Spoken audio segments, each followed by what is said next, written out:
There is a video game that is an absolute free-fall when it comes to the consumers who will buy it, who will ultimately decide if it is successful or a total flop.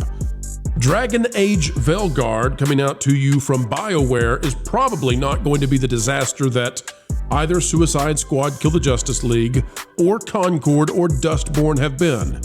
But the mainstream media is trying to convince you it's a masterpiece. It's too bad, though. Consumers really don't agree.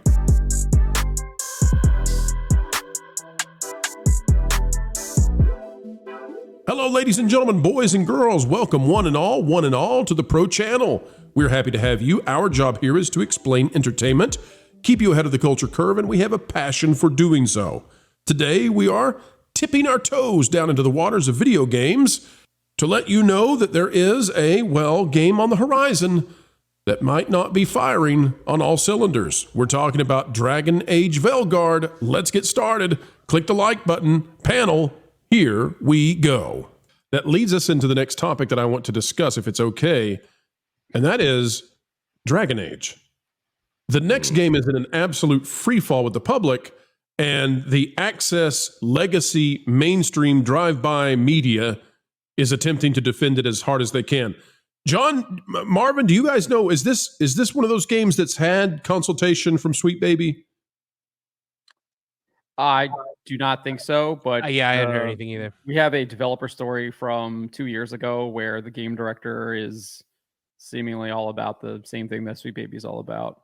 Well, Which is what we've been talking about too. I mean, the reason why they hire Sweet Baby is because a lot of these policies have been institutionalized, whether it's at EA, whether it's at Activision, whether it's at Xbox, etc., whether it's at Sony, whether it's at Capcom, whether it's at Konami, whether it's at Square Enix. All of these developers have institutionalized these policies, and they now have in many cases, they have people like Kim Belair running the companies. Right. So you have these charlatans who come in under the auspices of they want to create diversity, but what they really want to create is depravity.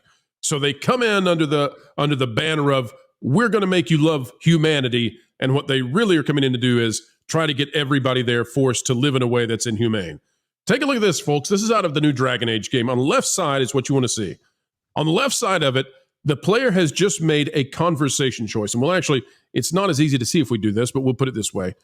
You can see that Tosh down at the bottom says, come on, I should tell my mother how Karash is doing. Oh, the naming here is wonderful. And on the left side, because you've selected to do this particular conversation tree in the way you have, it says, you've chosen to encourage Tosh by, and I'll have to full screen this so I can see it better. There we go. You've chosen to encourage Tosh by focusing on the benefits of a multicultural background. Over on the right side, it says, imagine playing a fantasy game, and then you get this notification. Talk about immersion breaking. Below it, somebody says, do you have a notification saying you've chosen to use the correct pronouns? Good grief. But you know what? The access and legacy media, they're completely behind this because all of them somehow say it's a return to form. This out of Smash JT, he says, have had a bunch of folks share this image of Metacritic's Dragon Age the Veilguard reviews with me, and anyone notice anything strange? So let's just run through these, folks. Out of Checkpoint Gaming, Dragon Age the Veilguard is a triumphant return to form from PlayStation Universe and is without a doubt a return to form. Digital Trends, Dragon Age the Veilguard is a return to form. IGN Portugal, Dragon Age the Veilguard is a return to form. Pure Xbox, Dragon Age the Veilguard is a triumphant return to form. I wonder if some special quotes came with the download code that they got, because we all know from John's excellent reporting that they were not giving review codes to certain people and streamers that were critical of them and outlets that were critical of them. Well, speaking of, let's go to IGN for a moment. IGN, which is a bastion of truth and virtue, of course. Leanna Hafer. Can't spell ignorant without IGN. That's right. This is the review for Dragon Age the Veilguard. It says, as I excitedly blasted, wooed, looted, and delved my way through the stunning and enthralling world of Dragon Age the Veilguard, I kept having one thought. Wait, BioWare made this game? 2024 Bioware? This is essentially just non-stop positives. Positive, positive, positive, positive. Look how long this positive goes. But I want to show you something because they give away what's really going on. They give it a 9, by the way, 9 out of 10. It's better than a 7. 9 out of 10 from IGN. But let's read the verdict together. And remember, as we do so, remember what you were just seeing from Smash JT. Remember that the audience reception of this is distinctly different, apparently, than the gaming intelligentsia. Verdict. Dragon Age the Veilguard refreshes and reinvigorates a storied series that stumbled through its middle years and leaves no doubt. Interrupt you right there. What's that? Can I interrupt you real quick? Please go.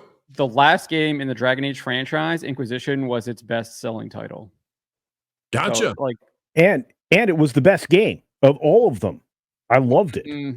Yeah. Origins is better. Oh, come on now. Origins.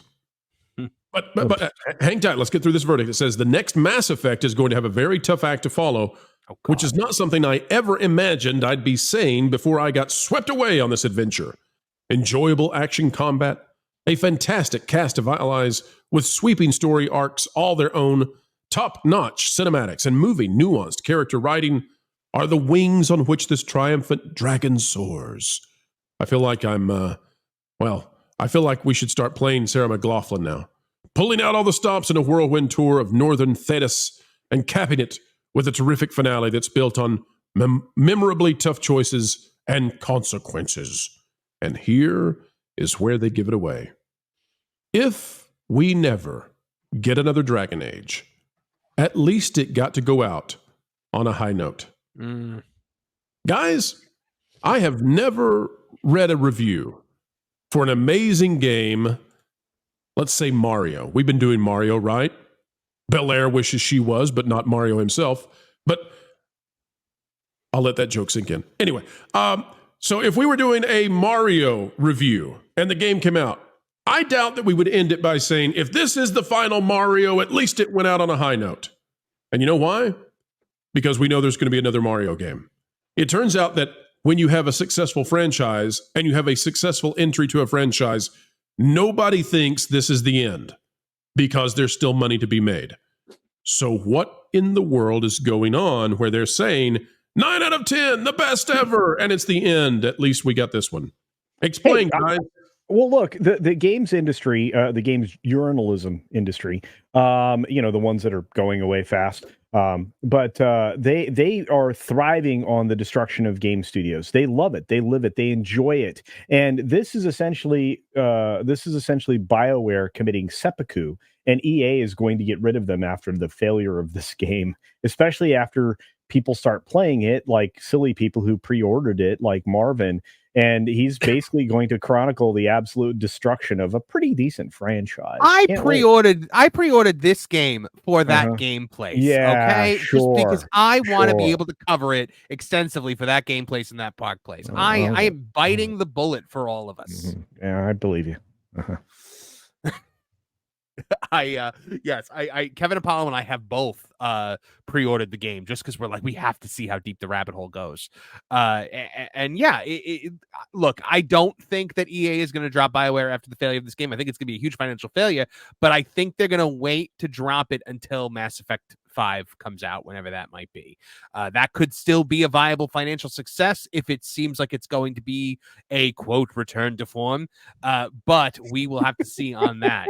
This game is here's the thing. You can get as many points from IGN and Kotaku and all these other sites as you can. 7. But at the end of the day, those are meaningless and worthless. What matters are the dollars and cents that people spend at retailers and the PlayStation Store and the Xbox Store and Steam if they're going to buy this game. And no one is buying this game.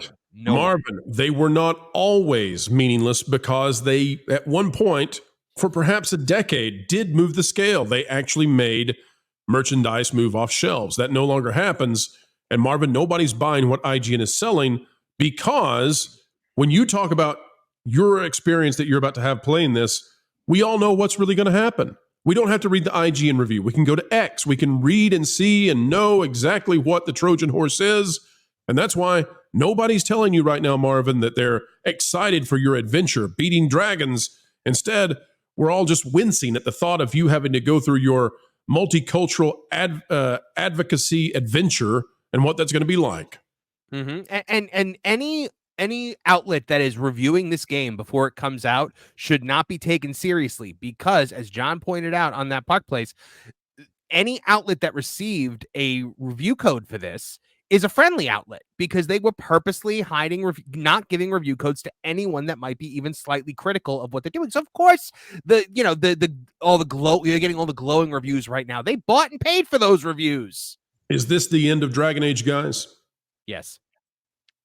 It already ended before this game came out. Yeah, and look, I want to push back on something Marvin said. Star Wars come out of John's voice with that one, because we're there with another franchise. Go ahead, Culture. Yeah, no, I just want to push back on something Marvin said, because that's always fun for me. But I think that the Mass Effect game, Mass Effect 5, if they market it as a return to form, we can pretty much count BioWare's gone, because that's very true. This game was a return to form. The form's disfigured and hideous, and it's not likely to appeal. Mass Effect has a much larger audience of people that have fond memories of the first two installments, or 2.9. Yeah, the first 2.9 installments, because the 3 is great up until the very end. But it has its detractors, Jonas. But at the end of the day, it is still the flagship property for BioWare. And I think with another installment supposedly on the way, November 7th is right around the corner. I'm sure we'll get another cryptic, announcement from BioWare. They do it every November 7th for N7 Day. Who knows when we might actually see this? And they might just be stringing it along, because that'll be why EA keeps them in business. By the way, I just need to clarify. I'm talking about the character animations that are so boring, watching everybody float back and forth as they go through the dialogue tree. Bores me to death. Yeah, but you just have a problem with plastic face. That's what it is. It's true. My face is tired. I'm intolerant of plastic face. My face is Jonas played what's the one before Skyrim? Elder Scrolls. Yeah. Oblivion. Yeah, he remembers the facial animations from Oblivion. He's been scarred ever since. Good night, game over, drive home safely. Folks, this video is done. But before we all head home, we only ask one thing. Folks, as you get ready to head on out, consider clicking that like button. Share, subscribe, click it, stick it to those pesky algorithms. It is the notification bell. Drop a comment down below and share your thoughts, for a mind is a terrible thing to waste. Waste not that beautiful personality of yours. And folks, we would say, as you get ready to head out the door, that it has been an honor to spend time with you, an attitude of gratitude each and every time that you elect to join together with us. Breaking bread and breaking entertainment, well, the industry. No, we like entertainment. It's the industry that irks us sometimes. Well, it was a good time. We hope you had a good time. Folks, until the next time, keep learning, keep growing, and as always, keep having fun.